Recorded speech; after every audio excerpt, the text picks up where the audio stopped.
जाना था जापान, पहुंच गए चीन, समझ गए ना। ऐसा होता है राहुल गांधी का भाषण। राहुल गांधी के भाषण को लिखने वाले के विजन को मेरा नमन, जिसके स्क्रिप्ट की वजह से राहुल गांधी की छवि आम लोगों के बीच में सिर्फ एक जोकर वाली बनके रह गई है। सच पूछो तो इनके भाषण की वजह से ही बीजेपी को देश के पहले पीएम नेहरू जी की गलतियों को गिनवाने का मौका मिलता है।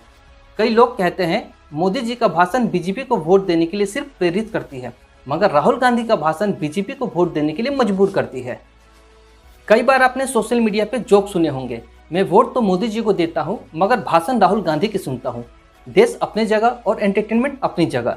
इस बार भी अपने भाषण से राहुल गांधी जी ने संसद में पूरा एंटरटेनमेंट किया और बीजेपी को फिर एक बार खुद पे और नेहरू जी पे उंगली उठाने का मौका दे दिया।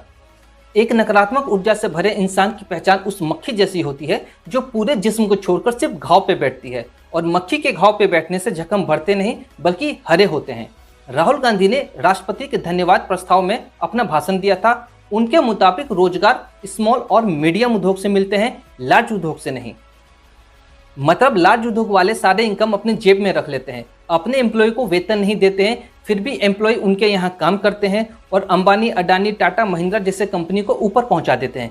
इसीलिए उनके यहाँ काम करने वाले एम्प्लॉय को बेरोजगार ही माना जाएगा।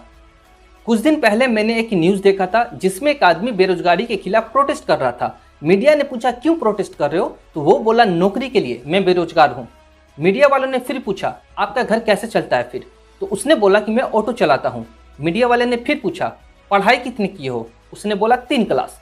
मतलब देश में ऐसे बहुत सारे बुद्धिजीवी हैं जिनके मुताबिक अगर आप 8 घंटे रोज कुर्सी पे बैठकर सरकारी नौकरी नहीं करते हैं तो आप बेरोजगार माने जाएंगे, भले ही आप तीसरी कक्षा तक ही क्यों न पढ़े हो। देश में कुछ ऐसे भी नेता है जो उद्योगपतियों को चोर भी बोलते हैं, फिर उनसे नौकरी भी मांगते हैं। खुद बैंकॉक छुप छुपा के मसाज कराने जाते हैं, मगर सवाल मोदी जी के विदेश नीति विदेश यात्रा पे करते हैं। राहुल गांधी को चीन का विजन साफ समझ आ रहा है। ये देखकर इनके परदादा जी को भी गर्व महसूस हुआ होगा, क्योंकि इतने त्रिकालदर्शी तो नेहरू जी भी न थे। अगर होते तो उनको पता होता कि चीन 1962 में हमला कर देगा और तिब्बत को हड़प लेगा।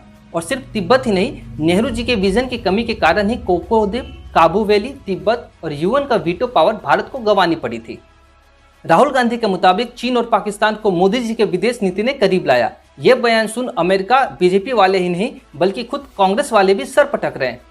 कांग्रेस के ही पूर्व विदेश मंत्री नटवर सिंह जी ने ही इस बयान को गलत बता दिया। चीन और पाकिस्तान 1960 के दशक में ही साथ आ गए थे। पाकिस्तान ने 1963 में ही चीन को भारत का कब्जा जमीन सौंप दिया था। वहीं 1970 में पॉक के रास्ते चीन ने काराकोरम का रास्ता खोला था।